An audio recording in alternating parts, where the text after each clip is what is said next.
And with God's help today, we will talk about love the brotherhood. Love the brotherhood. Meron tatlong statement dito. Honor all men, or honor all, love the brotherhood, and fear God. Pagdating sa honoring, alam naman natin, it means respect, give high due and respect sa bawat isa. Ibig sabihin, hindi tayo nagtatangi. Kaya dito sa simbahan, hindi tayo namimili kung sino ang laman ng church. Okay? Dito sa simbahan, okay lang, hindi ka graduate, elementary ka lang, or bata ka pa, matanda ka, may pera ka, wala kang pera, okay lang mga kapatid dito sa church. In fact, dito sa church, hindi mo malalaman kung sino may titulo, sino wala. Kasi hindi natin tinatrato dito sa loob ng church ang tao base sa kanyang titulo. We honor all men the same. Pantay-pantay ang turing natin dito sa lahat, mga kapatid. At ang lahat sa atin nagpapasailalim, nagpapakumbaba sa leadership ng ating simbahan at sa ating Panginoon. And I just love this kind of culture sa simbahan. Wala ditong may mayabang dahil graduate siya ng ganito at ganyan. Amen ba? Wala ditong may mayabang dahil siya ay may pera. Wala dito mga kapatid ganun. And we appreciate this church for being like that. And of course, sabi ng Bible, honor the king. Hindi lang bawat isa maging pa man yung somebody na nagro-rule sa atin mga kapatid sa physical world. And this time, syempre, yung mga nakaupo sa pwesto. Alam niyo kahit na gano'n sila kasama, let us not dishonor them. Let us not defile them and defame them. Huwag natin silang sirain. May mga minsan may makikita ka na parang sa online, binibira mo na binibira mga kapatid yung nandun sa pwesto. Hindi po yun kaaya-aya sa Panginoon. Kaya kayo mga kapatid, iwasan yung mag-comment na hindi maganda ha. Kunyari, may nagtitrending. Ganyan talaga yan. Bulok na sistema. Nasaan ng 20 pesos na bigas, mga ganun-ganon. Iwasan nyo. Magsumikap na lang kayo para kaya nyo ang 100 pesos na rice ni Rendon ba? No? O magsumikap na lang kayo para kaya ninyo motivational rice ni Rendon. Huwag kayo mga kapatid yung parang magagalit kayo sa mga namumuno or kung ano man. Sabi ng Bible, it is God that set it up kings. So kahit ano pa sabihin natin, Diyos pa rin na naglalagay sa mga tao dyan, sa kinauukulan, let us honor them. And then second dito mga kapatid is fear God. Sa tagal ko pong nangangaral, hindi ko pa ito napangaral. No? At ako ay nagre-research pa rin hanggang dito.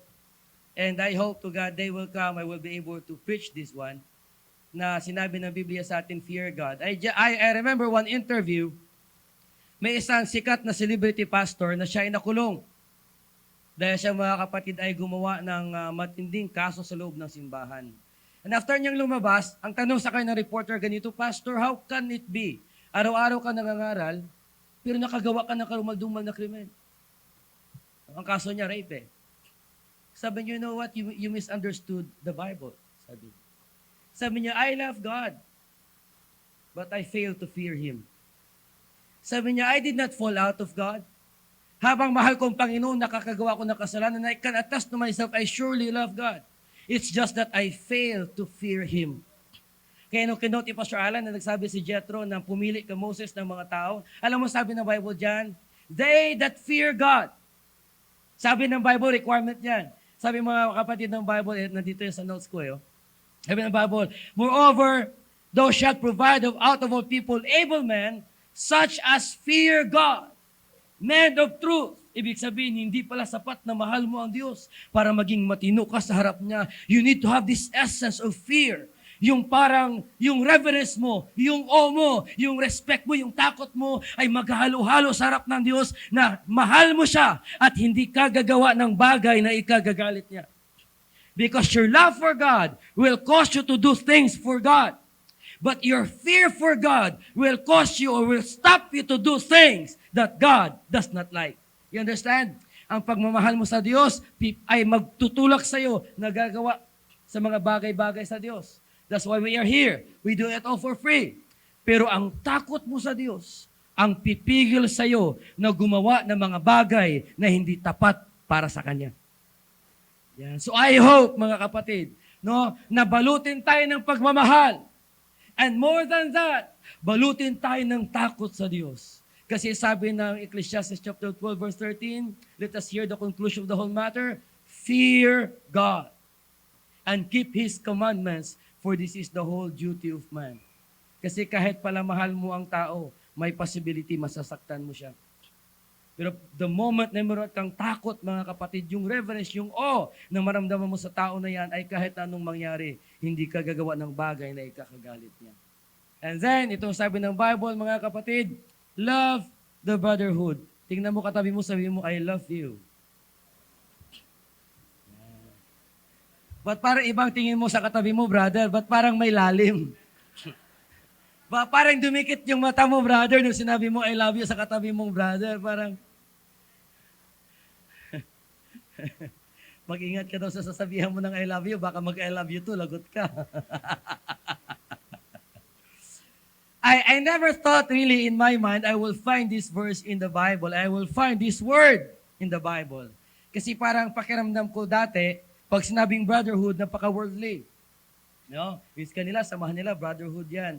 Napaka-worldly. And I was amazed to find this word, mga kapatid, as I was searching the mind of God sa mga bagay na gusto niyang iparating sa atin today. Sabi dito, love the brotherhood. Sabi ko, anong brotherhood ito? Sabi ko, akala ko parang may spiritual na deeper meaning. Pero pag binasa mo sina ang ibig sabihin ng brotherhood, mga kapatid, brotherliness. Christian fraternity. Oo. Brethren. Tayo. Tayo pala, in an essence, spiritually, is a fraternity. Pag sinabi kasing fraternity, brotherhood. Brotherhood. Oh, so gagawa na rin tayo ng mga call sign natin. Tapos may handshake na rin tayo dapat. Oh, di ba? We are one body. We are one group of believers. We have one mission. We have one destination. We are the church. At sa totoo lang, we are the true brotherhood. That is why nung nakwento ko sa inyo when I was tempted to join the Eagles, niligawan ako mga kapatid na mag-join ng Eagles, the fraternal, ano yan? The Fraternal Club of Eagles ba yan? No? Ano yan? The Fraternal Order of Eagles. Niligawan ako ng ibang mga contractors kasi sabi sa akin, Rod, sumali ka dyan kasi pag sumali ka dyan, marami kang kliyente dyan. Tapos may isang kaibigan kaming pastor, niligawan din kami ni Pastor Alan, gusto sumali sa Eagles, tayo sa sariling grupo. I was really, nandun ako sa area ng mga kapatid, nagbigay na ako ng 10,000. And sabi ko, ayoko ng hazing kasi bawal sa akin yan eh. But I was there. Nagkonsulto ko yung Pastor Alan, sabi niya, check mo, I was there. Hindi ako tumuloy. Alam niyo kung bakit? Pumasok sa isip ko, ano pang brotherhood na kailangan ko?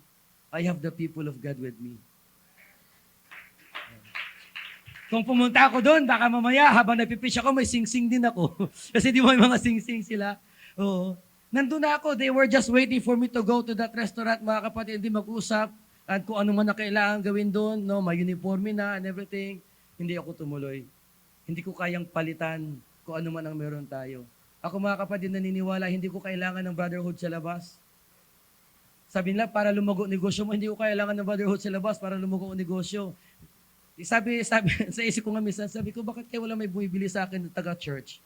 Sabi ko, ano naman gagawin nila sa freyon? Hihigupin. Kasi paninda ko freyon, ano gagawin nyo sa freyon? Hihigupin. Eh, wala naman kayong mga sasakyan, ano gagawin nyo sa mga paninda namin? Itatago sa bahay. Normal na hindi kayo mga kapatid makabili sa akin. But yung mga referrals nyo, yung mga kwento nyo sa iba, ang nagiging blessing sa amin. So I don't need another brotherhood. I don't need another set of people that will feel like another set of brotherhood para sa akin just for me to grow in the business. The church is enough para sa akin. We are the real brotherhood. That's why we call each other, ano nga? Brothers and sisters. Now, brotherhood in the world has a code of conduct. Tayo sa church, we have the articles of faith. Brotherhood in the world has set of rules to follow. Tayo sa church, we have the Word of God. In the world, they have a cause. In the church, it is souls. In the world, they have a goal. In the church, it's heaven. It's heaven. In the world, the honor hierarchy. Kaya nagkwento si Brother Mike minsan, may nagkabanggaan na guardian diyan sa may harap ng krame, binitbit sa loob ng krame. Ang yabang ng isa kasi matagal na daw siya na na mason, pastor. Yabang niya, yung driver nakabangga sa kanya, parang gusto niyang ipakulong talaga. Biglang may tumawag, may-ari ng kotse. Senior niya sa mason. Nung tinawagan, Opo. Opo. Sige po. Nagsorry siya sa driver. The honor hierarchy.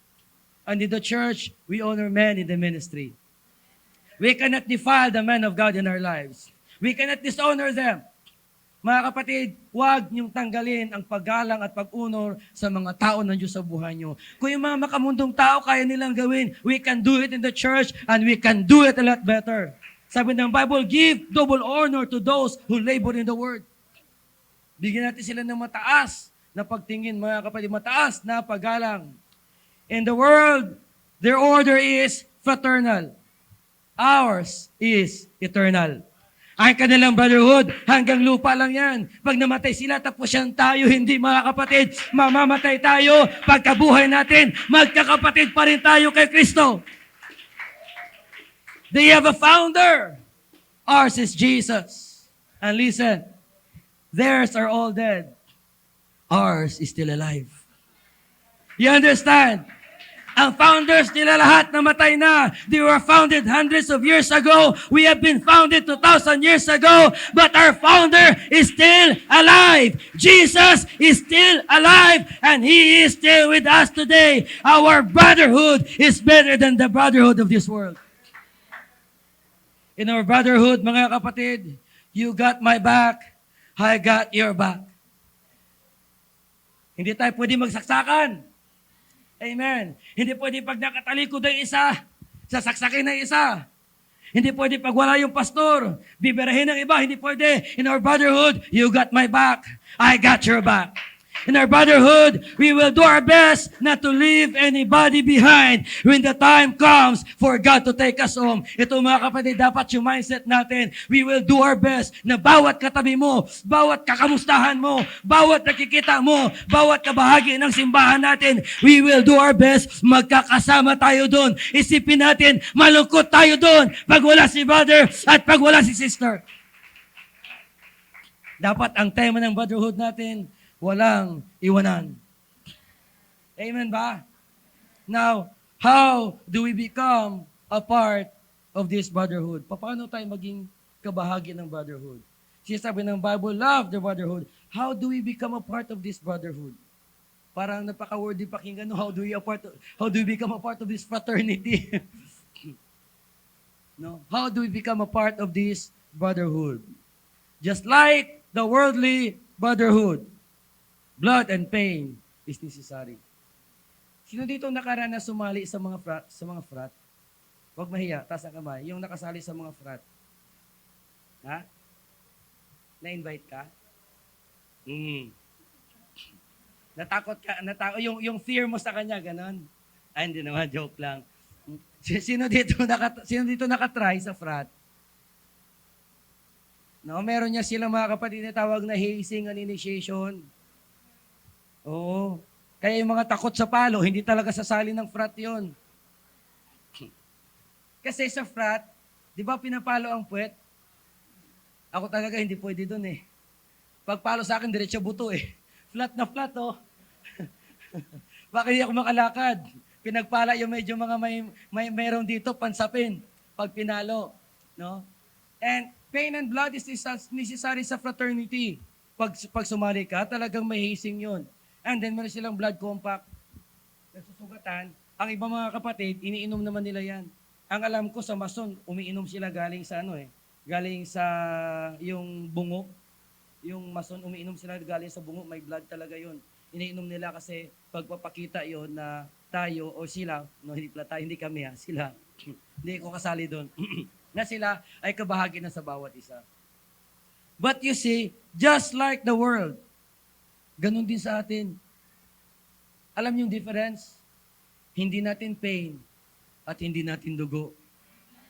That's why our brotherhood is better than the world. Kasi sila, para maging part ka ng brotherhood nila, kailangan mo minsan muntik ka nang mamatay sa mga colleges, sa mga sorority, may mga namamatay sa bugbog. Iinom ka pa, mahihirapan ka sa atin, mga kapatid, hindi kailangan. Si Jesus Christ mismo ang kumawa para sa atin yan, ang dugo niya mismo, at ang pain niya ang naging dahilan para makapasok tayo sa brotherhood. Sa mga mahal naming bisita, if you want to join the brotherhood, listen very carefully. Isaiah 53 verse 5, the Bible says, but He was wounded for our transgression. Ang kasalanan natin siya ang nasugatan. He was bruised for our iniquities. And the chastisement of our peace was upon Him. Dapat may kapayapaan tayo because dahil sa kasalanan, hindi tayo nagkaroon ng kapayapaan. Siya ang tumanggap ng bugbog noon para magkaroon ka ng kapayapaan. Ang message natin last week, it is a very, mga kapatid, expensive price. Yung peace na meron ka, pinaghirapan ni Jesus yan. Sabi dito, and with His stripes, we are healed. Matthew chapter 26 verse 28, itong sabi ng Bible, this is the blood of the new covenant, which is shed for many for the remission of sins. Ang sabi ng Mark 14:24, and He said unto them, this is my blood of the New Testament, which is shed for many. Anong pinapakita sa atin dito? Hindi kailangan na ikaw ang makaranas na maglaslas ka para magkaroon ka ng dugo. Tapos sabihin mo, Lord, maging bahagi ako ng church. Ano kayang mangyayari? May makakonvert kaya, Pastor, pag sinabi natin, sige, para maging member ka ng church, bago ka magpabaptize, no? Maghiwa ka muna dito. Ngayon nga, walang ganun. Parang ayaw pa ng tao maglingkod sa Diyos. Sabihin kaya natin na, gayahin mo muna yung sa ibong Adarna, maglaslas ka 10 beses. Oh. Tapos tigaan natin ng kalamansi. Pag natiis mo, welcome sa church. Oh, pag hindi natiis, you are not worthy o sipa palabas. 'Di ba? Pero ang sabi ng Panginoon, mga kapatid, ang Panginoon ang gumawa ng paraan. Ano 'yun? Ang kanyang dugo ang nagbigay ng entrance sa atin para maging bahagi tayo ng simbahang ito. Ang sabi ng Ephesians chapter 1 verse 7, in whom we have redemption through His blood, the forgiveness of sins according to the riches of His grace. Ang kanyang dugo ang siyang naging dahilan para makapasok ang bawat isa sa brotherhood na meron tayo ngayon. Now, paano nangyari? Paano nangyari na yung covenant of the blood ay na-apply sa atin and we become brothers and sisters? Kailan nangyari? Sa mga mahal naming bisita, listen very carefully. If you want to be a part of the church of God, okay? Listen very carefully. Colossians chapter 2 verse 11 and 12. In whom also ye are circumcised with the circumcisions not made with hands, in putting off the body of the sin of the flesh by the circumcision of Christ, buried with Him in baptism, wherein ye are also risen with Him through the faith of the operation of God, who was raised Him from the dead. Na makinig maigi. Bakit ko kinonek ang brotherhood sa circumcision? Kasi sa mga Hudyo ganito, para maging part ka ng pagiging Hudyo, dapat natuli ka. Dapat circumcised ka. Kaya nga meron isang kwento na lumaganap before, nung time ng mga Nazis, na meron isang babaeng nanganak sa concentration camp. At nalaman ng mga Germans na nanganak yung babae, Hudyo. Ang kanyang anak lalaki. Alam niya papatayin. Sinubukan niya ipuslit palabas ng concentration camp, nahuli siya ng guard. Nung nahuli siya ng guard, mga kapatid, nandiyan siya sa gilid, hawak-hawak niya kanyang anak, and the guard is about to kill the baby. Alam niyo yung ginawa niya? Naghanap siya ng bubog. Tapos, sinircumcise niya kanyang anak sa harap ng mga Germans. At nung na-circumcise niya na kanyang anak, kusa niyang loob na binigay sa Germans, sabi niya, ayan na, anak na ng Diyos yan. Wow! Because ang circumcision sa mga Jew is yung pagbond ng covenant ng tao at ng Diyos. Pag na-circumcise ka bilang Hudyo, naging tao ka ng Diyos. Kasama ka sa brotherhood ng mga Hudyo. That's why kahit na Hudyo ka, hindi ka circumcised, you are not a pure Jew. Now, sabi ng Bible ganito, tayo sa time natin, we are also circumcised. We also have this covenant para magkaroon tayo ng brotherhood among us. At yung circumcision na yan, hindi yan ginagawa sa pamamagitan ng laman. Saan ginagawa yan? Ito mga kapatid ang ginawa nung ikaw ay nilubog sa tubig sa bautismo. Suot-suot mo ang dugo ni Kristo dyan.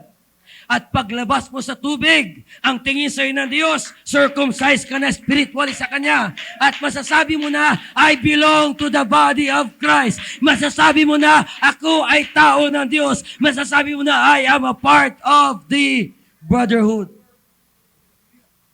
Kaya sa mga hindi pa nabautismuhan dyan, mga kapatid, if you want to be in the brotherhood, make your decision. Mag-isip kang maigi. Kasi walang ibang kaligtasan outside the church. Hindi lang sa building na ito, maraming nagtuturo ng the same na katotohanan na ito. Pero maliban dyan na maging bahagi ka ng brotherhood, maliban dyan na ikaw ay ma-circumcised in the Spirit by being baptized in the name of Jesus Christ, you will not be a part of the body of Christ. Wherein you're also risen with Him through faith of the operation of God who hath raised Him from the dead. So kung yung brotherhood sa labas ay merong shedding of dugo, merong blood compact, sa church may blood compact din tayo. Kailan nangyayari ang blood compact? Pag ikaw ay nabautismuhan sa kanyang dakilang pangalan. That's why mga kapatid, ang bautismo natin, yung paglubog sa tubig, hindi yan entrance sa religion. Ang paglubog sa tubig, hindi yan membership lang dito para masabi mo, ay member na ako ng Acts Evangelism kasi nabaptize ako sa kanila. Hindi ganun ang ating pinag-uusapan. The moment nilubog ka sa tubig, nagkakaroon ka ng blood compact sa Diyos kasi ang kanyang dugo in-apply sa buhay mo. Pag-ahon mo sa tubig, you become one of the precious people of God. So hindi natin pinapangaral ang baptism para dumami ang members ng church, hindi.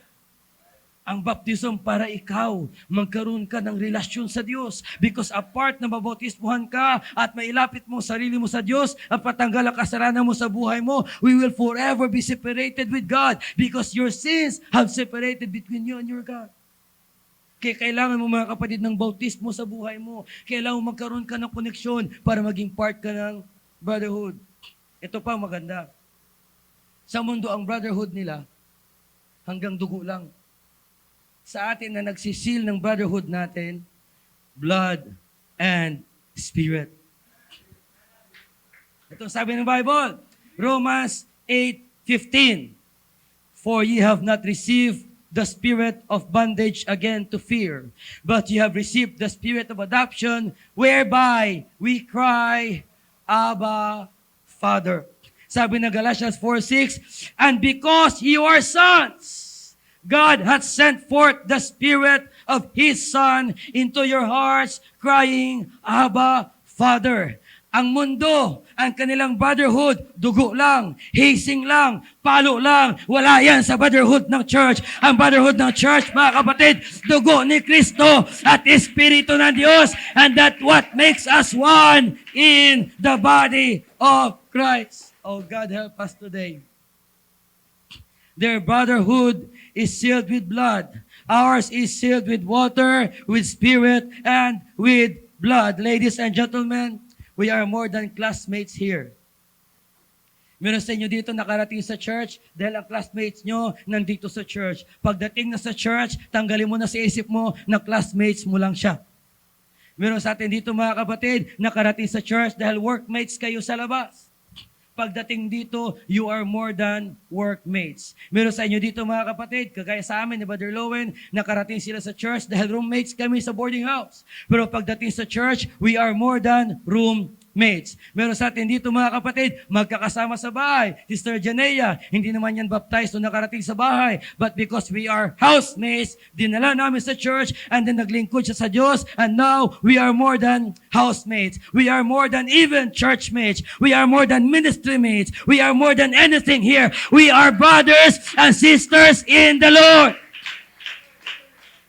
Ulitin ko mga kapatid, we are brothers and sisters. Magkakapatid tayo. Tingnan mo ulit yung katabi mo. Hala, yan mukha ng kapatid ko. Di ba? Tanong ka na lang, Lord, mas pogi siya, ganon. Lord, but mas maputi siya, ganon. Tanong ka na lang. But I hope I'm making this message sound and clear. We are more than brothers, or we are more than churchmates in this place. Huwag niyong isipin, alam niyo, huwag niyong isipin na kami churchmates lang. Huwag niyong isipin na bawat isang churchmates lang. Ang bilis maputol ng ganung ugnayan. Ang isipin natin ganito, uy, kapatid ko yan. Amen? Uy, sister ko yan. Brother ko yan. Why? Ang kaklase niyo dati, hindi niyo nakaklose ngayon. Ang ka-workmate niyo dati, hindi niyo na rin ka-close ngayon.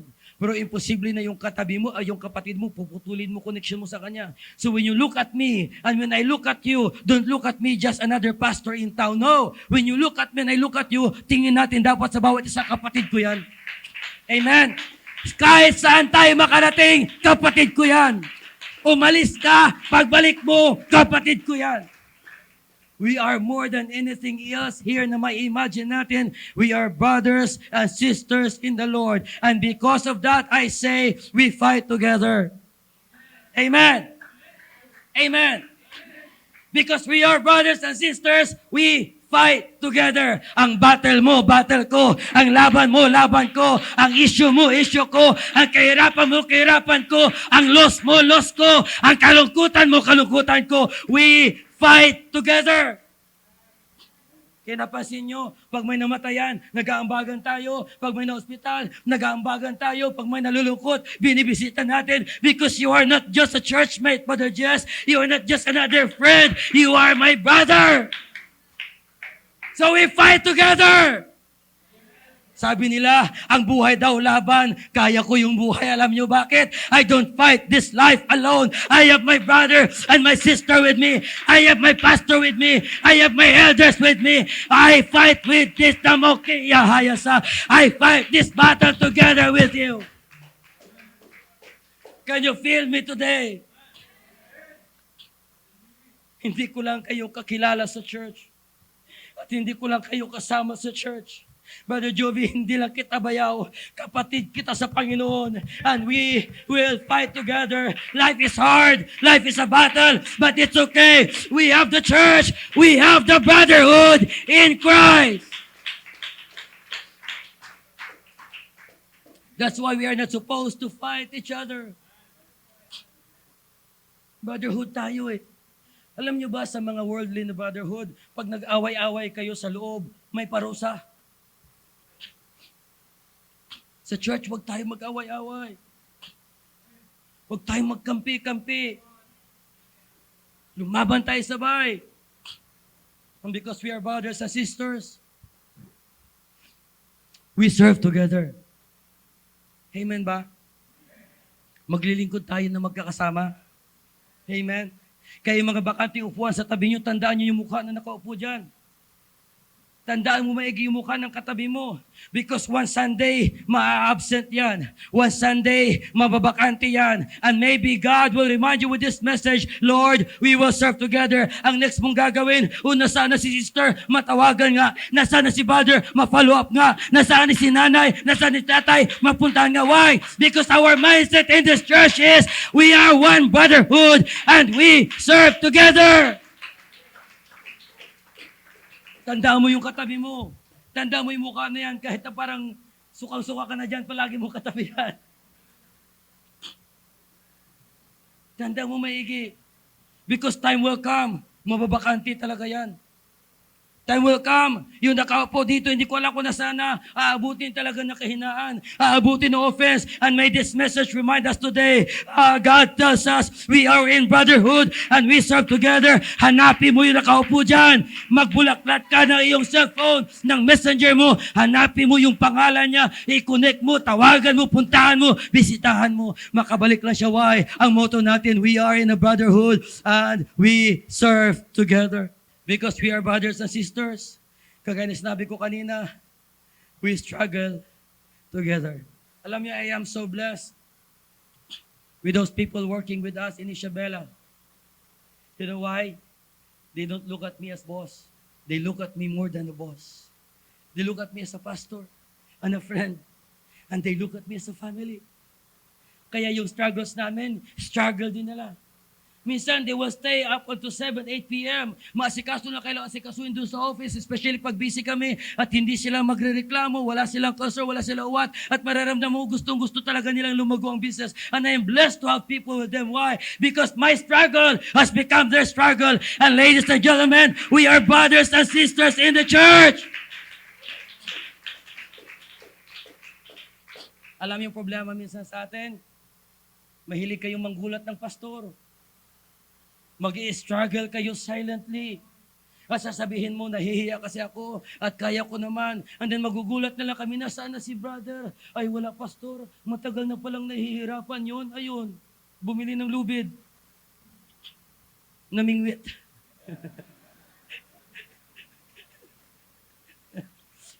Ano nakuha? Dilis pa isa-isa.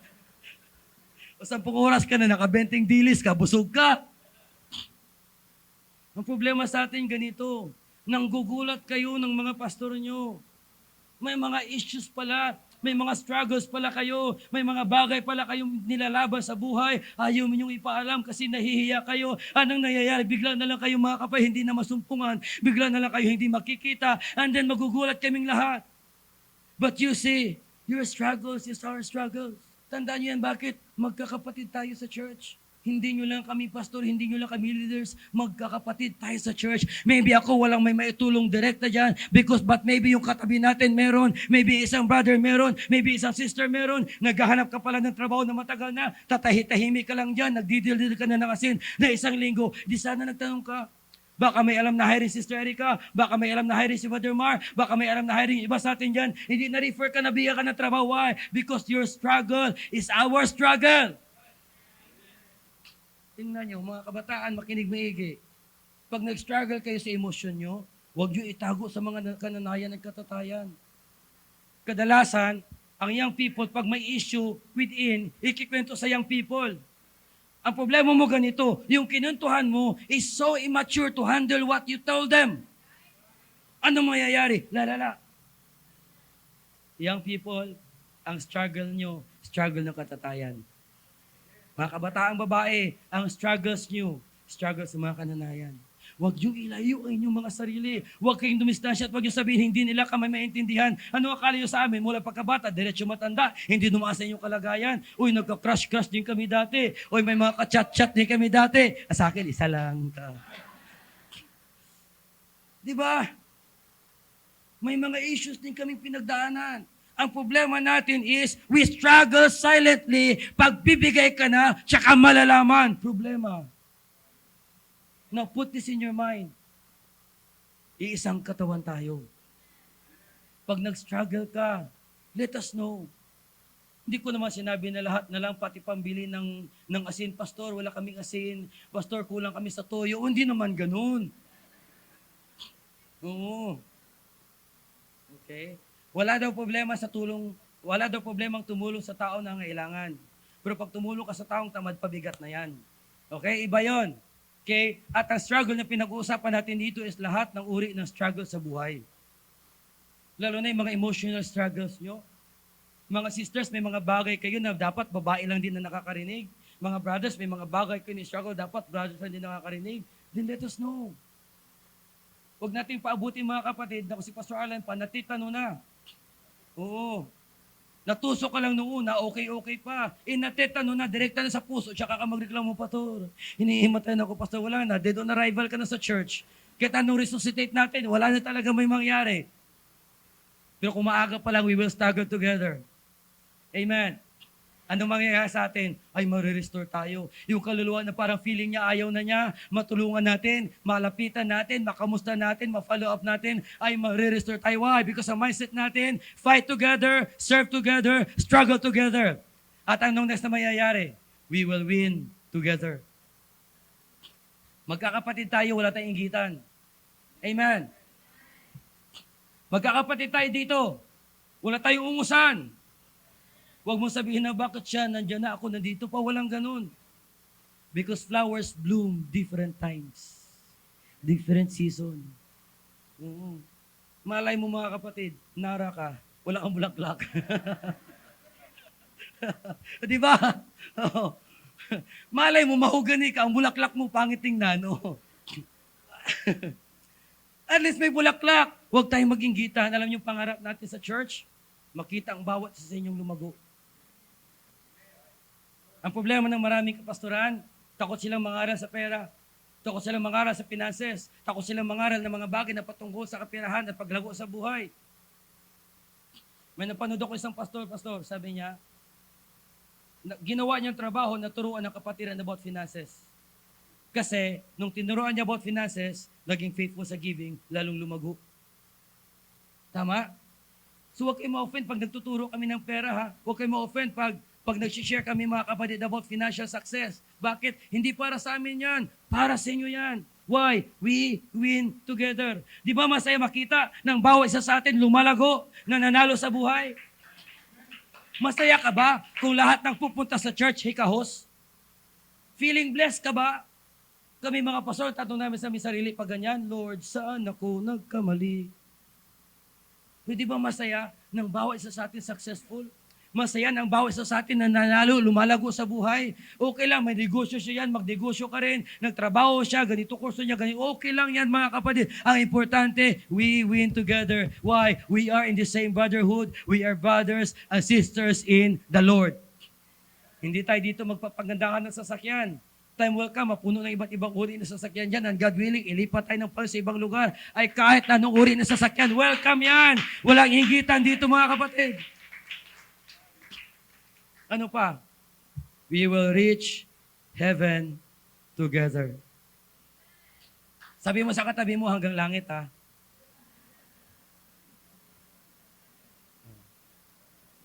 O hindi biyaheng langit, iba yon. Mga kaskaserong driver yon. Mga kapatid, we are in a brotherhood. Ang goal talaga natin langit. Kaya huwag kayo makulitan sa iba. Minsan nagchat-chat na parang nangungumusta sa'yo, huwag kayo makulitan. May tumawag, may mag-invite sa'yo, huwag kayo makulitan. Bakit? Ang goal yan, makasama ka sa langit. Ano ba mahihita ng tao dalhin ka sa church? Sige nga. Anong mahihita na nag-invite sa'yo sa church? Ano ang mahihita ng namilit sa'yo na pumunta ka ng church today? Wala. Ano lang meron? Yung desire na makasama ka sa langit din. Kaya mga kapatid, in this church, let us make it our goal. Let us make it our desire. Na bawat isa sa atin, langit dapat. Walang iwanan. Walang sukuan. Don't leave the brotherhood. Don't leave the church. Ang iba sa inyo, plano mag-abroad, go abroad. But remember this, kaya salupalop ka ng mundo. Brothers and sisters tayo. Amen. Saan ka man nakarating, saan ka pupunta, may dugo ka ni Kristo, may Holy Ghost ka, the same ang pananampalataya natin, we are in the same brotherhood. Magkakapatid tayo sa Panginoon. Ang sinasabi kong don't leave the brotherhood, huwag mong iwanan ang ating samahan. Now let me go to my point as we end. Ang sabi ni Pablo ganito, ang sabi pala ni Pedro ganito, love the brotherhood. Hindi niya sinabing love the brother or love the sister. Love the brotherhood. Ang ibig niya sabihin, love the fellowship. Love the gathering of the people. Ano ibig sabihin? Alam ko mahal mo ako, Brother Jovi. Mahal mo ba ako? I love you. Di ba? Alam ko may pagmamahal tayo sa bawat isa. Alam niyo yung stronger bond na kung saan ang pagmamahal natin, makip natin together, is kung mahalin natin ang pangkalahatan. Naintindihan niyo ba ako? It's different that you love the brother and that you love the brotherhood. Iba yon. Iba yung mahal mo yung sister at mahal mo yung fellowship. Because time will come. Magkakaroon ka ng problema sa sister. But you will still go to the church. Why? Because you may have something bad with the sister, but you love the fellowship. Time will come. Magkakaroon ka na something off sa brother. But you will still go to church. Why? Because even though there's something wrong between you and the brother, you love the brotherhood. Kaya ang sabi ni Pablo, love the brotherhood. Hindi lang yung mahal mo yung katabi mo, o mahal mo yung kabila. Ang mahalin natin ang pangkalahatan, yung samahan natin, yung pagkakaisa natin, and we will do everything for this brotherhood. Let me close by telling you this. To love the brotherhood means to care for the brotherhood. Isipin natin ang kapakanan nito. Alam niyo mga kapatid, may mga desisyon ka sa buhay mo na kung sarili mo lang isipin mo, okay. Pero kung ang isipin mo kapakanan ng samahan, hindi okay. Ulitin ko, may mga desisyon ka sa buhay mo later on na kung titingnan mo lang ang sarili mo, okay. Pero kung titingnan mo ang kapakanan ng samahan, hindi okay. Remind yourself with this verse, love the brotherhood. Love the brotherhood. Example, ang iba sa atin, kung mag-pursue ka ng career sa labas, malamang umasenso ka na, yumaman ka na. But you chose your calling. Bakit? Because you love the brotherhood. You love this ministry. Naalala ko tuloy, Sister Hersha, before nag-struggle, umiiyak yan mag-decide. Kasi gusto ng nanay niya, doon na siya sa ibang bansa. Sarap siguro ng buhay doon. No? Pero hirap din pala doon, ano? Sipin mo, matik, mag-green card holder ka. Wala kahirap-hirap, ang iba mamamatay-matay para magkaroon ng green card. Ikaw, doon, matik. But she decided to come home. Anong nangibabaw? Love for the church. Love for the fellowship. And love for, hindi, joke lang. Hanggang doon lang tayo. Okay. Tsaka natin idugtong yun. Ngumiti. A love for the brother pala. Oh, love for the brother. Okay yan, okay yan. A brotherhood. Okay. Ano pa? If you love the brotherhood, if you love this fellowship, huwag kayong mag-atubiling magbigay. Huwag mag-atubiling magbigay. Nandito naman tayo sa finances, pero magbigay sa lahat ng aspeto ng buhay. Hindi lang naman pera eh. Yung talento nyo, yung kakayahan nyo, yung oras nyo, yung skill nyo, huwag kayong mag-alangan magbigay. Why? Ang alam natin ganito, pag ginawa ko ito, para sa ikabubuti ng aming simbahan, sa ikabubuti ng aming samahan, sa ikabubuti ng church ng Panginoong Hesus, sa ikabubuti ng katawan ni Kristo, I will do it because I love the brotherhood. Ano pa? If we love the brotherhood, nourish the brotherhood. Ang nourish, yung pinapalago mo. Pinapakain mo. Inaasikaso mo. Alam niyo mga kapatid, mahirap siyang isa-isahin at i-detalye. Pero dapat mahalin natin ang church. Nang intensyon natin, walang iba, lumago ang church. Kaya hindi totoo na yung may mga taong nasasaktan sa church. Hindi totoo ang church hurt. Because the church as a whole cannot hurt you. May magbabackslide because church hurt, hindi totoo. Ang naka-hurt sa iyo yung tao sa loob ng church. The brother, not the brotherhood. The sister, not the brotherhood. The person, not the fellowship. Eh yung pastor kasi, ang naka-hurt sa iyo yung pastor, hindi ang simbahan. That's why ang command sa atin, twice lang na-mention ang word na ito. Ang command sa atin is, love the brotherhood. Kasi many times na-remind tayo, love each other. Many times na-remind tayo, mahalin mo ang sister mo, mahalin mo yung kaaway mo. Pero one time or twice lang sa Bible na-mention ito, ang word na brotherhood, at one time lang na-mention na mahalin mo yung brotherhood. So where am I going today? I am here, mga kapatid, to renew our commitment, not just to each other, but to this church. Baka pwede magtapos tayo ngayong umaga. Na-renew natin ang pagmamahal natin more than sa pagmamahal natin sa Panginoon. Nandyan na yan, palagi yan eh. Hindi yan mawawala. Doon tayo nagsimula sa pagmamahal ng Panginoon. Doon tayo magtatapos sa pagmamahal sa Panginoon. I-renew natin ang ating pagmamahal, hindi lang sa bawat isa.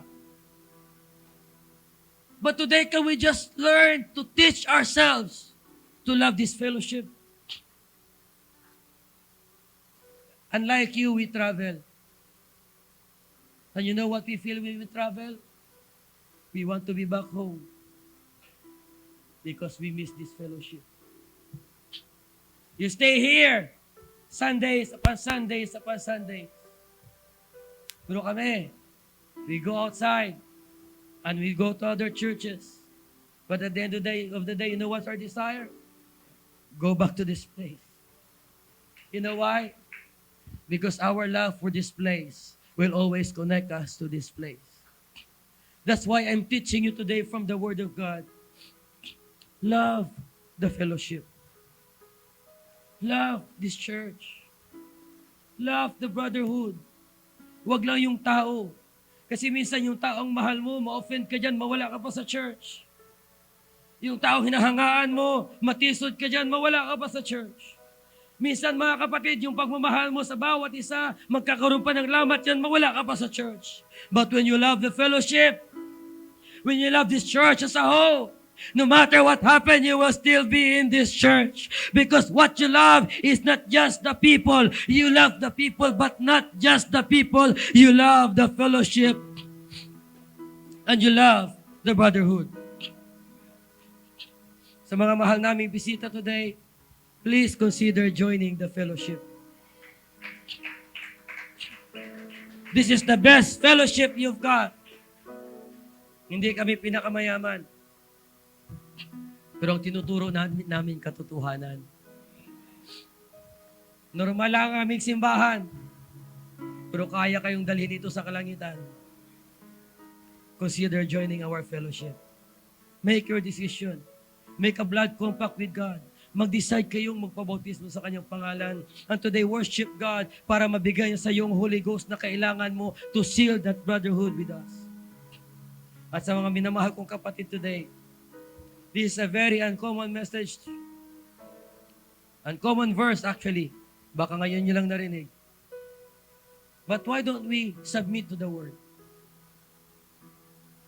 And teach ourselves to love this church deeper than we have ever loved this church before.